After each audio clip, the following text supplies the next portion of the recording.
तो welcome students to lecture number 13 of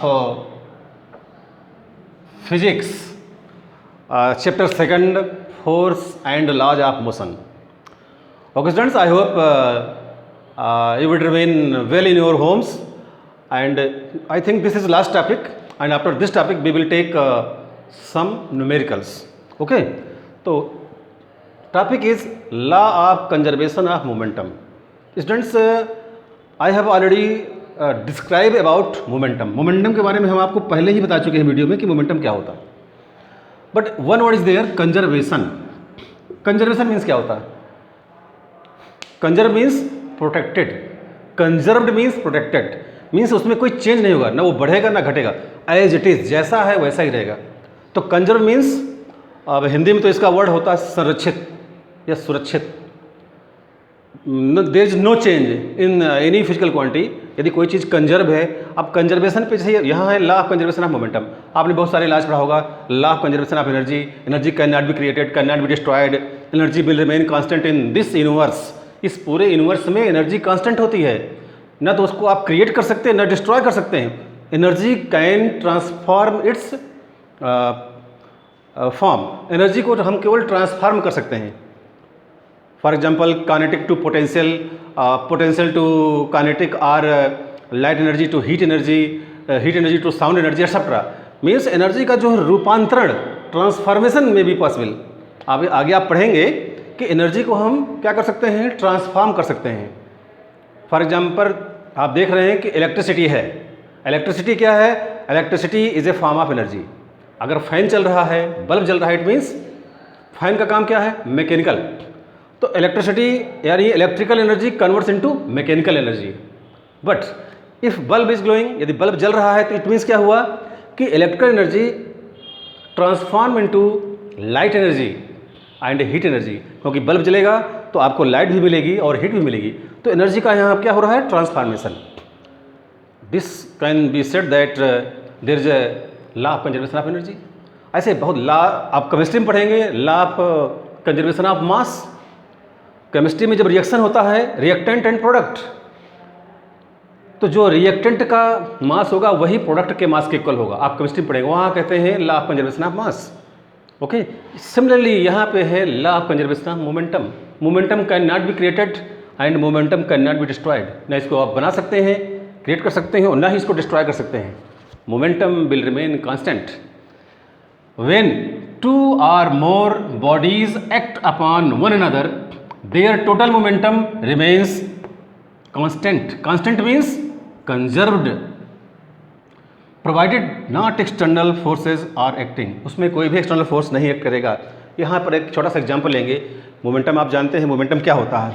momentum होता है मास इनटू वेलोसिटी. ये आपका मोमेंटम होता है. P equal to m into V. Okay students, मैंने मोमेंटम आपके दो फैक्टर पे डिपेंड करता है, मास एंड वेलोसिटी पे. अब यहाँ पे एक एग्जांपल है, आप देखिए यहाँ पे डायग्राम बनाने की कोशिश किए हैं. बहुत अच्छा तो नहीं बन पाया स्टूडेंट्स, बट सोचिए आप यहाँ पे ये एक हैवी व्हीकल है, ट्रक. ये एक छोटा व्हीकल है, कार. ओके, ये जो व्हीकल ट्रक है इसका मास m1 है और इसकी वेलोसिटी u1 है, u1. ओके स्टूडेंट्स, ये दोनों जा रहे हैं इसी डायरेक्शन में. ये कार है, छोटा व्हीकल, जिसका मास m2 है और इसकी वेलोसिटी u2 है. मास डिफरेंट है, वेलोसिटी डिफरेंस है. अब हुआ क्या, अगर ये आगे है पीछे है तो क्या होगा? कॉलिजन होगा. कॉलिजन मीन्स टक्कर होगा. बट एक की स्पीड ज़्यादा होनी चाहिए, एक की स्पीड कम होनी चाहिए. तो ओके स्टूडेंट्स, इसने इस कार को हिट किया. यहाँ पे क्या हुआ? टक्कर, कॉलिजन, एक्सीडेंट. इसको यहाँ टक्कर हुआ. टक्कर होने पे ऐसा माना गया है कि जो ट्रक है उसका मास सेम है. कार है, इसको आप नाम दे दे ट्रक, इसको आप कह दे कार. यहाँ भी देखिए T for truck, C for car. टक्कर के बाद यानी कॉलिजन के बाद mass of truck is m1 and mass of car is m2. There is no change, ऐसा माना गया है. But velocity is certainly changed.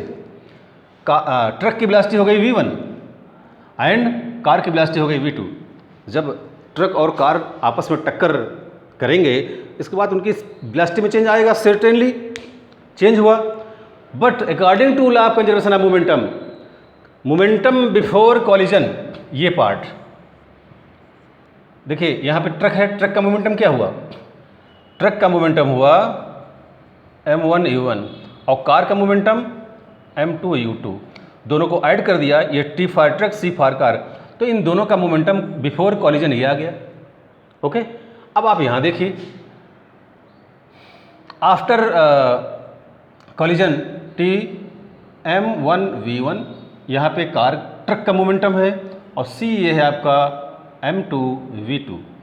तो ये जो टोटल आया है ये आपका, ये क्या आ गया? ये आ गया है momentum after collision. This equation shows that momentum before collision, momentum before collision is equal to momentum after collision.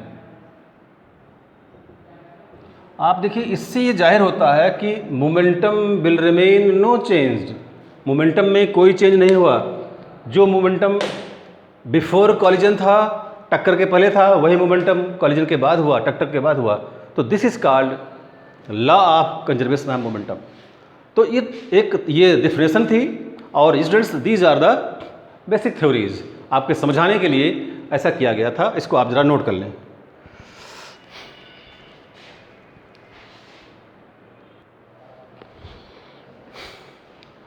तो here students we have a numerical which is based on law of conservation of momentum.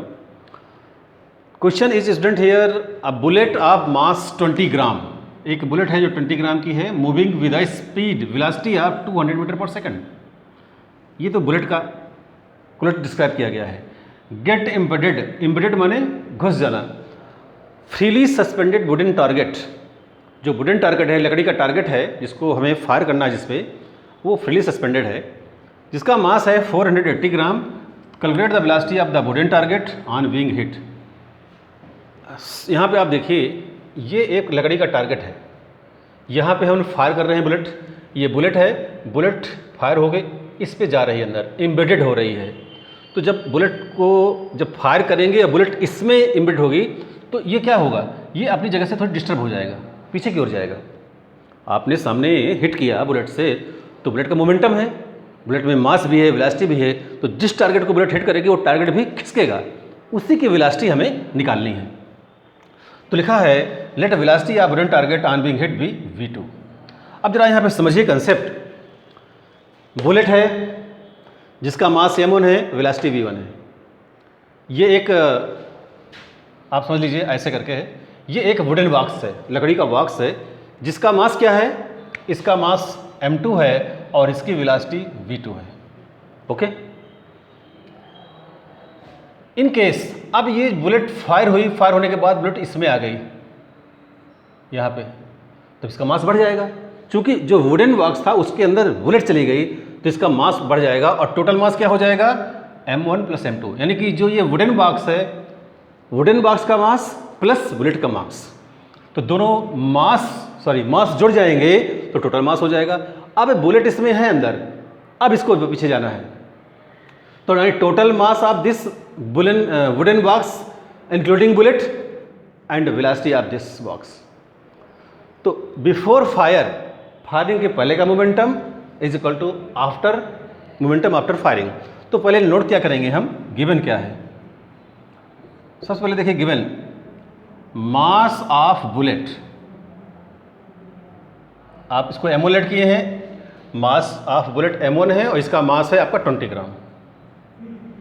अब आप देखिए velocity या speed, sometimes we can say velocity of bullet, इसको आप v1 late किए हैं, इसका है 200 मीटर पर सेकंड, 200 मीटर पर सेकंड।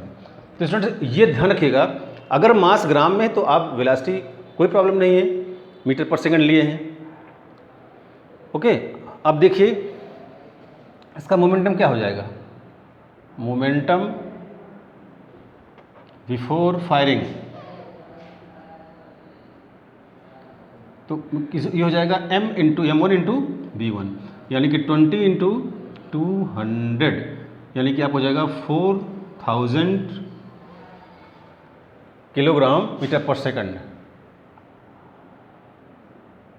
ये है आपके बुलेट का मोमेंटम। आप देख सकते हैं स्टूडेंट्स, बुलेट का मोमेंटम है। अब आप दूसरे पक्ष में आ जाइए। आप यहाँ देखिए, after firing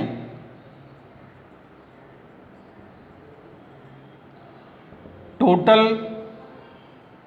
mass of wooden box या ब्लॉक इक्वल टू, आप देखिए इसमें दोनों मास है m1 प्लस m2। m1 कितना है, ये बुलेट का है, बुलेट का मास है 20, और वुडन बॉक्स का कितना मास है, ये था आपका 480 ग्राम। ये देखिए लिखा हुआ है कि 480 ग्राम है, तो 480, तो टोटल हो गया आपका 500 ग्राम। ओके, और जो वेलोसिटी हमने कैलकुलेट किया है v2, इसका जो वेलोसिटी है या स्पीड कैलकुलेट किया हमने v2, and we have to find v2 कि किस वेलोसिटी से। स्टूडेंट इसमें कंफ्यूज मत होइएगा, अक्सर हम यहाँ पे वेलोसिटी और स्पीड दोनों एज ए सिमिलर हम यूज करते हैं वर्ड, यहाँ पे आपके चैप्टर में सिमिलरली यूज किया गया है। वैसे देखा जाए तो velocity scalar, sorry velocity vector है, स्पीड स्केलर है, बट इन दिस चैप्टर, इस चैप्टर में इधर वी आर डिराइविंग फार्मूला और we are solving numericals, speed and velocity we will use as a similar word. Okay students, so don't worry. तो अब आप देख सकते हैं ये हमारा मोमेंटम आया है बिफोर फायरिंग। अब हम यहाँ निकालेंगे momentum after firing. 1 minute students.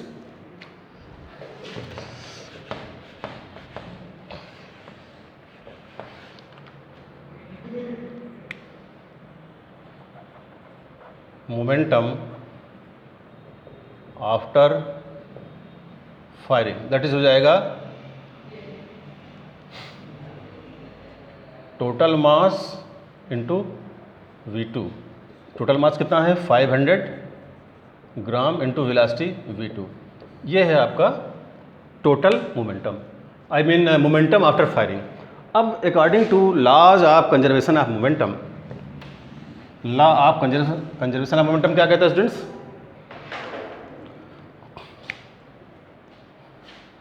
By law of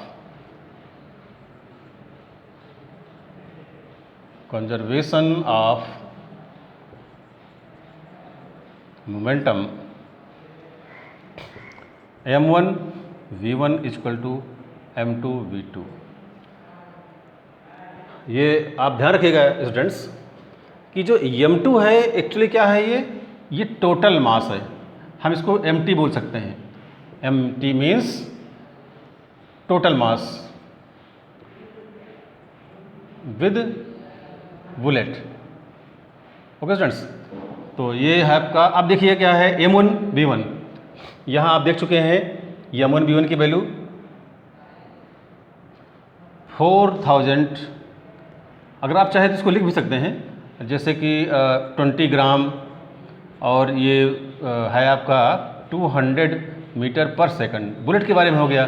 total mass आपको कितना आया था 500 ग्राम, और वेलोसिटी आपको v2 निकालनी है। v2 velocity is v2 is a velocity of wooden box embedded bullet, bullet उसमें शामिल है। तो आप देख सकते हैं v2 जाएगा होगा आपका 20 मल्टीप्लाइड बाई 200 अपॉन 500। अब आप इसको सॉल्व कर सकते हैं। ये हो जाएगा आपका 4000 अपॉन 500, ये कैंसिल हो गया, दैट इज 8 मीटर पर second. This is the answer. It means students कि ये आपका वुडन बॉक्स था, इसमें बुलेट एक प्रकार से एम्बेड हो गई। एम्बेड मीन्स इसमें धंस गई। जब फायरिंग हुआ तो बुलेट इसके अंदर चली गई, साथ में उसके मूवमेंट के कारण ये जो बॉक्स है इसमें एक स्पीड आई ऐसे। तो वो जो स्पीड है बॉक्स की या वुडन मटेरियल की, वो क्या है 8 मीटर पर सेकंड। तो दिस इज द आंसर। तो with the help of this question और solution you can solve some more questions. Okay students, तो राइट डाउन।